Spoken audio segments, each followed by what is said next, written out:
चलिए स्टूडेंट, अब हम लोग थोड़ा सा न्यूमेरिकल एग्जांपल्स देखेंगे, ठीक, इलास्टिसिटी से रिलेटेड, जिसमें एक सबसे पहला क्वेश्चन है, which is more elastic, steel और rubber? Which is more elastic, steel और रबर? ठीक है, तो हमें कंपेयर करना है कि स्टील और रबर में कौन सा ज़्यादा इलास्टिक है। जैसा कि एक बार पहले भी आपको थोड़ा सा इसके बारे में डिस्कस कर चुका हूँ। जैसे ही आप ये नाम सुनते हो स्टील और रबर, तो आपको ऐसा फील आता है कि रबर इज मोर इलास्टिक, जबकि ऐसा नहीं है। स्टील और रबर में ज़्यादा इलास्टिक कौन होता है? स्टील। ठीक, इसको आइए समझते हैं कैसे हो सकता है। हम लोगों ने जब डेफिनेशन दिया था इलास्टिसिटी का, तो इलास्टिसिटी के डेफिनेशन को ध्यान से देखिए। दो टाइप के डेफिनेशन मैंने दिए थे, दोनों पर डिस्कस कर रहा हूं मैं। पहले डेफिनेशन में आप डेफिनेशन 1 में क्या बोले थे?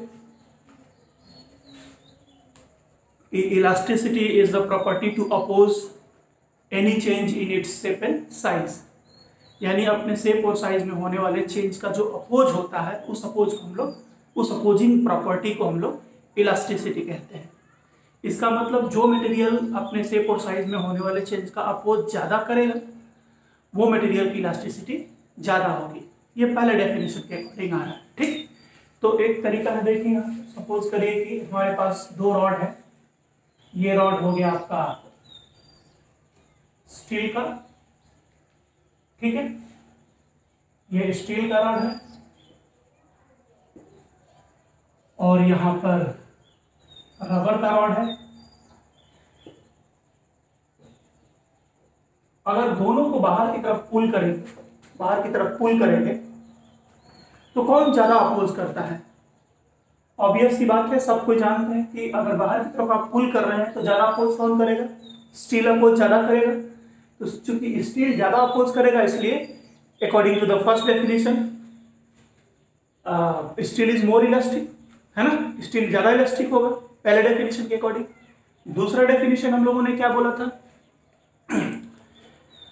Due to the property of elasticity every object regain its shape and size after the removal of deforming force, यानी डिफॉर्मिंग फोर्स के हटा लेने के बाद बॉडी अपने शेप और साइज को रिगेन करने की टेंडेंसी रखती है, ठीक, या रिगेन करता है। तो रिगेन करने का टेंडेंसी जिसमें ज्यादा होगा, that material has the more elasticity. तो देखा जाए कि रबर और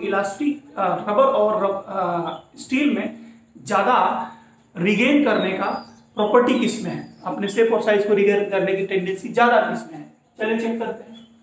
डेफिनेशन 2 के अकॉर्डिंग ये हमने स्टील और रबर का रॉड लिया, इक्वल लेंथ है, इक्वल क्रॉस सेक्शन है, ठीक है। अब दोनों ऑब्जेक्ट को मैं बाहर की तरफ पुल कर रहा हूं, ठीक है।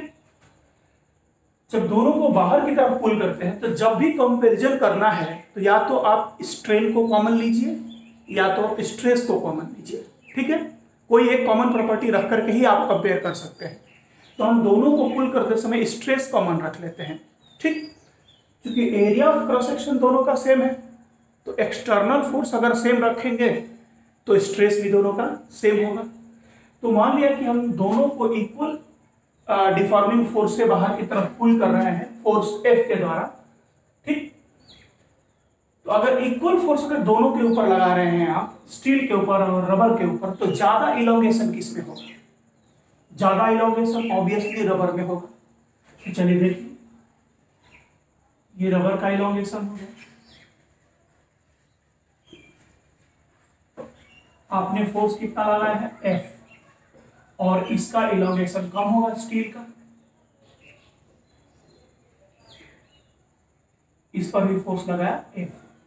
दोनों पर एक्सटर्नल फोर्स, बाहर की तरफ लगने वाला फोर्स दोनों पर सेम है। इलोंगेशन ज्यादा किसमें हुआ है? रबर में। स्टील में इलोंगेशन कम हुआ है। इसको आप डेल्टा L1 कह लीजिए, डेल्टा L1, इसको आप डेल्टा L2 कह लीजिए, ठीक है। जब एक्सटर्नल फोर्स दोनों पर सेम है तो रीस्टोरिंग फोर्स जो है, जो रिस्टोर करता है शेप एंड साइज को, वो भी सेम होगा। अंदर की तरफ लगने वाला रिस्टोरिंग फोर्स इसका कितना होगा, आर, ठीक। और वो आर किसके बराबर होगा, एफ के बराबर, यार आर इक्वल टू एफ। और यहां भी रिस्टोरिंग फोर्स कितना होगा, आर होगा, और ये आर भी एफ के बराबर होगा। क्यों बराबर होंगे, क्योंकि ये ऑब्जेक्ट रुका हुआ है तो रिस्टोरिंग फोर्स और डिफॉर्मिंग फोर्स इक्वल हो जाते हैं। अब ध्यान दीजिए कि रबर पे अंदर की तरफ जो फोर्स लग रहा है, रिस्टोरिंग फोर्स यानी इंटरनल फोर्स, वो आर है, उसकी वैल्यू एफ है। और यहां भी रिस्टोरिंग फोर्स आर है, उसकी वैल्यू एफ है। तो दोनों शेप पर अंदर की तरफ लगने वाला फोर्स सेम है, ठीक। लेकिन डिस्प्लेसमेंट को ध्यान दीजिए, डिस्प्लेसमेंट किसका ज्यादा है, रबर का ज्यादा है और स्टील का कम है। तो सेम फोर्स लग रहे हैं दोनों के ऊपर, और रबर का डिस्प्लेसमेंट ज्यादा है, यानी रबर को रिगेन करने के लिए ज्यादा मूव करना पड़ेगा। तो कौन जल्दी पहुंचेगा, कौन जल्दी रिगेन करेगा? अगर आप यहां से फोर्स के फॉर्मूले से चेक करें, ठीक, तो यहां पर एक्सेलरेशन,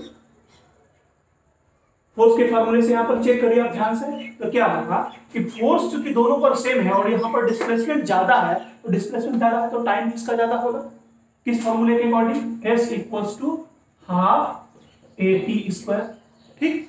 यहां से t की वैल्यू क्या आएगी, root over 2s upon a, ठीक। अगर हम थोड़ी देर के लिए एज्यूम कर लें कि r is constant at each moment, तो इन दैट केस a तो सबका सेम होगा, एक्सेलरेशन s जिसका ज्यादा उसका टाइम ज्यादा। तो रबर का s डिस्प्लेसमेंट ज्यादा है तो इसको टाइम भी ज्यादा लगेगा, इसका टाइम कम लगेगा। तो इक्वल स्ट्रेस रखने पर इजीली कौन अपने शेप और साइज को रिगेन कर रहा है, स्टील अपने शेप और साइज को जल्दी रिगेन कर रहा है। It means steel has more tendency to regain its shape and size. तो यहां से हम कह सकते हैं कि स्टील में ज्यादा इलास्टिसिटी होती है, स्टील को के अंदर एक प्रॉपर्टी ज्यादा होती है अपने शेप और साइज को रीगेन करने का। इसको एक दूसरे तरीके से भी आप देख सकते हैं। मैंने आपको एक चीज बताया था, इलास्टिसिटी का वैल्यू जो होता है E इक्वल्स टू क्या था, स्ट्रेस अपॉन स्ट्रेन, ठीक है। अब E की वैल्यू जिसकी ज्यादा होगी, greater the value of E, greater the property of elasticity, that more is the elastic। अब आप ध्यान दीजिए कि अगर आप स्टील के रॉड पर और रबर के रॉड पर, ठीक है, रबर के रॉड पर इक्वल फोर्स अप्लाई करते हैं, equal force, equal cross section area भी है दोनों का, क्रॉस सेक्शन एरिया भी सेम है, तो स्ट्रेस दोनों के लिए सेम हो जाएगा, सेम स्ट्रेस लेके काम करेंगे हम लोग। तो अगर दोनों पर इक्वल स्ट्रेस लगाया जाए तो for both of them stress is a constant, ठीक। तो यहां से E प्रोपोर्शनल टू हो जाएगा 1 अपॉन स्ट्रेन, ठीक है, 1 अपॉन स्ट्रेन। अब ध्यान दीजिए, कॉमन स्ट्रेस के लिए स्ट्रेन किसमें ज्यादा डेवलप होगा, रबर में इलॉन्गेशन ज्यादा होगा, तो रबर का ज्यादा होगा क्या चीज, स्ट्रेन। रबर में स्ट्रेन ज्यादा होगा, रबर में स्ट्रेन ज्यादा होगा तो E की वैल्यू उसकी कम होगी, यानी E of rubber is less than E of steel, ठीक है। तो रबर का इलास्टिक कोएफिशिएंट कम हो गया, मॉडुलस ऑफ इलास्टिसिटी कम हो गया, it means rubber is less elastic and steel is more elastic, ठीक है। क्लियर हो रहा है? चलिए आगे बढ़ते हैं। एक क्वेश्चन कंप्लीट हो गया हम लोगों का, दूसरा क्वेश्चन देखते हैं। इसी में एक दूसरा चीज समझिए, slope of stress strain curve, इससे हम लोग को क्या मिलता है, slope of stress strain curve. इसकी जरूरत पड़ती है, अक्सर इससे रिलेटेड क्वेश्चंस भी आते हैं। तो आपको याद होगा कि जब हम लोगों ने ड्रॉ किया था स्ट्रेस स्ट्रेन कर्व,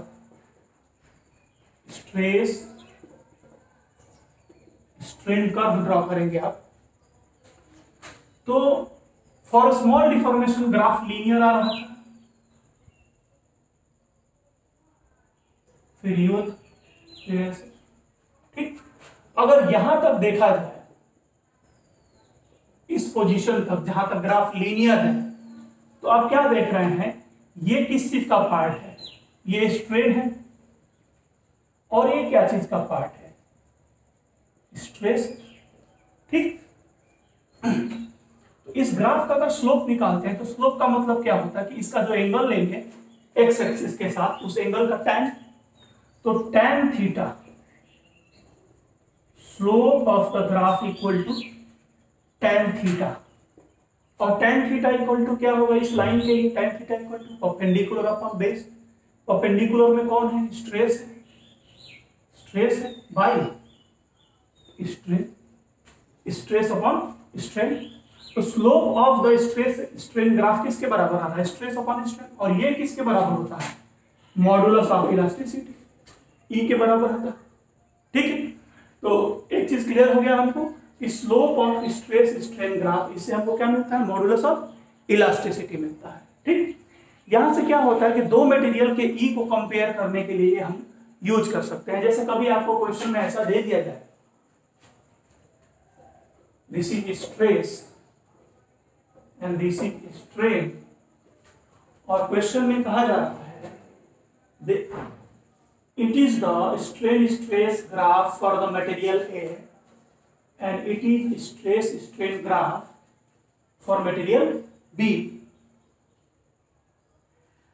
ठीक है, for material B, ठीक है, स्मॉल डिफॉर्मेशन के लिए दिया गया है, विच इज मोर इलास्टिक, ठीक। तो आप ध्यान दीजिए कि ये एंगल है θ1 और ये एंगल है θ2, तो इसमें स्लोप ऑफ ग्राफ ज्यादा किसका है, ए का स्लोप ज्यादा होगा, tan θ1 की जो वैल्यू होगी tan θ2 से ज्यादा होगी, और tan θ से हमको क्या मिलता है, ई मिलता है, यानी E of A is greater than E of B, तो modulus of elasticity of material A is greater than modulus of elasticity of material B। तो यहां से हम कह सकते हैं कि material A is more elastic than that of the material B, ठीक है। तो स्ट्रेस स्ट्रेन ग्राफ का ये यूज करके हम छोटे मोटे क्वेश्चंस कभी कभी आते हैं। अच्छा, एक काम और भी कर सकते हैं, कभी कभी क्या करेगा कि दो ऑब्जेक्ट में कंपैरिजन न करने को लेकर के कोई एक ही ग्राफ दिया जाएगा और उसमें स्ट्रेन का डेटा कोई लिखा होगा, यहाँ स्ट्रेस का डेटा कुछ लिखा होगा, और उस डेटा के अकॉर्डिंग उस मटेरियल का मॉडुलस ऑफ इलास्टिसिटी का वैल्यू पूछा जा रहा होगा, तो यहाँ पर tan थीटा की वैल्यू निकाल देंगे और जो वैल्यू आएगा वही क्या हो जाएगा, उस मटेरियल का मॉडुलस ऑफ इलास्टिसिटी हो जाएगा, ठीक है। चलिए आगे बढ़ते हैं नेक्स्ट क्वेश्चन पर।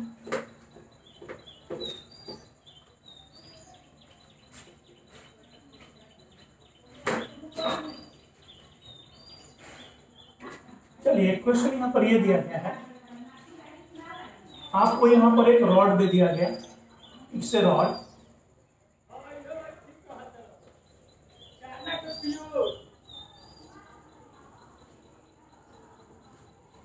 इट्स क्रॉस सेक्शनल एरिया, ये वाली जो एरिया है इसकी, this is a, it is pulled outward by the force F, equal and opposite force F लगा करके बाहर की तरफ इसको पुल किया जा रहा है, ठीक। इसके अंदर में एक सरफेस दे रखा है, ये this is the surface PQ, surface PQ, ठीक है, और ये सरफेस नेगेटिव एक्स एक्सिस के साथ एंगल बना रहा है कितना, थीटा। तो क्वेश्चन इज फाइंड द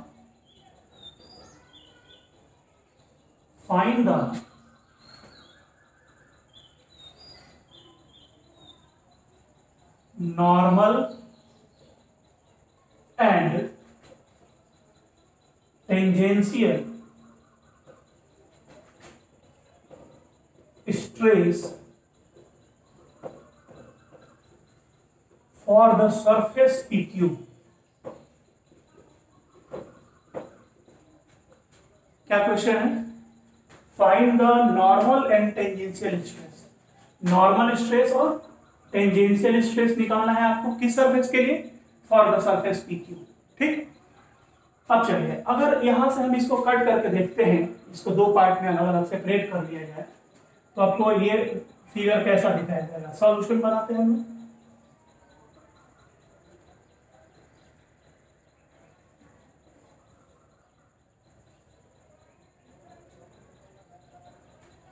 चलिए अब ये एंगल कितना है? This is theta. This part is at rest. अगर आप पुल करते हैं दोनों तरफ से इक्वल एंड अपोजिट फोर्स से तो ये पूरा का पूरा ब्लॉक क्या करेगा? रेस्ट में रहेगा। ठीक, तो अगर इस टुकड़े की केवल बात की जाए, इतने पार्ट की बात की जाए तो ये भी रेस्ट में रहेगा। ठीक है, इस पार्ट पर लेफ्ट में जितना फोर्स लग रहा होगा राइट में भी उतना ही फोर्स लगेगा। तो लेफ्ट में हमने फोर्स लगा दिया कितना? F। और इस सरफेस पर एवरी पॉइंट पर आगे की तरफ जो फोर्स हो रहा होगा वो फोर्स की वैल्यू कितनी हो जाएगी? F। ठीक है, तब ये स्टेट रेस्ट में रहेगा।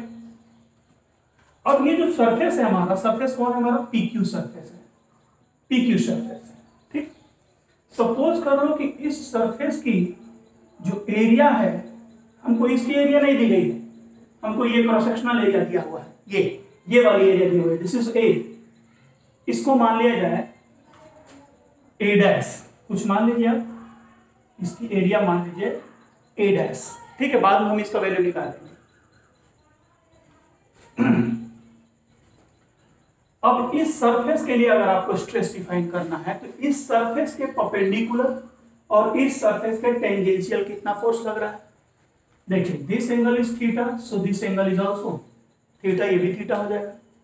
अब इस फोर्स को दो कंपोनेंट में रिजॉल्व करो ऐसे, तो एक जो टेंजेंशियल कंपोनेंट आएगा, इधर की तरफ जो कंपोनेंट आएगा, दिस इज Q, इधर की तरफ जो कंपोनेंट आएगा ये कितना आएगा? ये फोर्स कितना आएगा? F का component theta angle, this is F cos theta, F cos theta. और एक परपेंडिकुलर इस डायरेक्शन में अगर आप लेते हैं तो इधर की तरफ फोर्स कितना आएगा? This is F sin theta. ये सब लोग समझ रहे होंगे, F cos theta, this is F sin theta. तो इस सरफेस के परपेंडिकुलर डायरेक्शन में नॉर्मल फोर्स कौन काम कर रहा है? ये, इसको F नॉर्मल कह सकते हैं और इसको क्या कह सकते हैं? F tangential. ठीक है, तो अगर आपको निकालना है नॉर्मल स्ट्रेस, नॉर्मल स्ट्रेस, तो नॉर्मल स्ट्रेस इक्वल टू क्या होता है?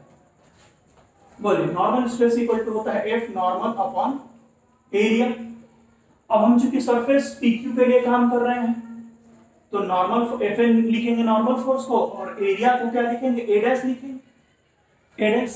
ठीक है, so this will be equal to कितना? ये कितना हो जाएगा? इक्वल टू देखिए F नॉर्मल की वैल्यू कितनी है? F sin theta, F sin theta upon A dash. अब A डैश की वैल्यू निकाली जाए, इसकी सरफेस एरिया निकाली जाए। चलिए इसको यहां से देखिए,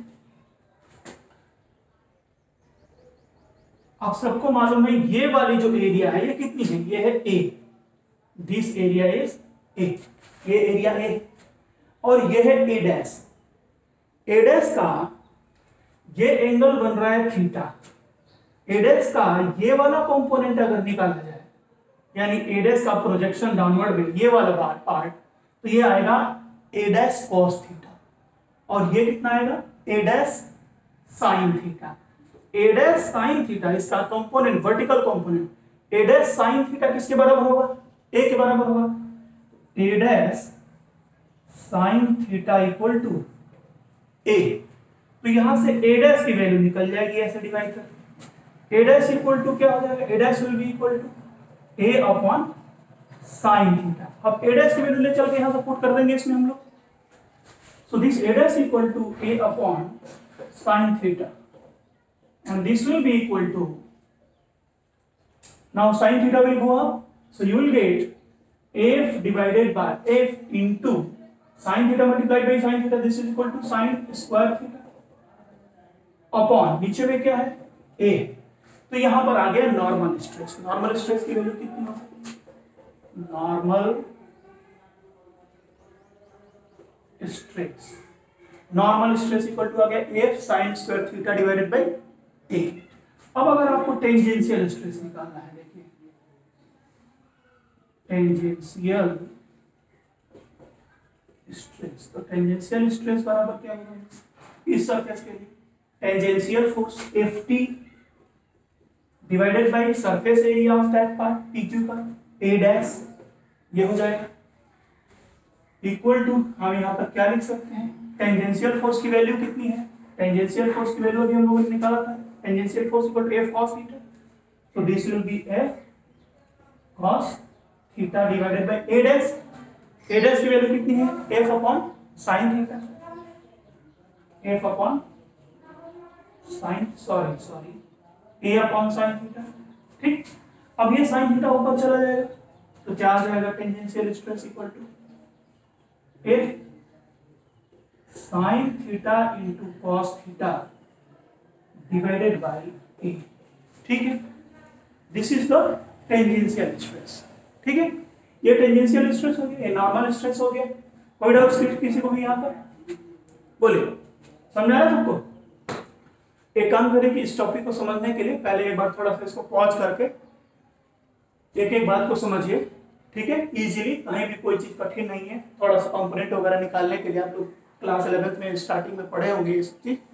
ठीक है, तो वहां से इजीली समझ सकते हैं। ठीक, या ट्रायंगल मेथड से भी समझ सकते हैं इसको। ठीक है ना?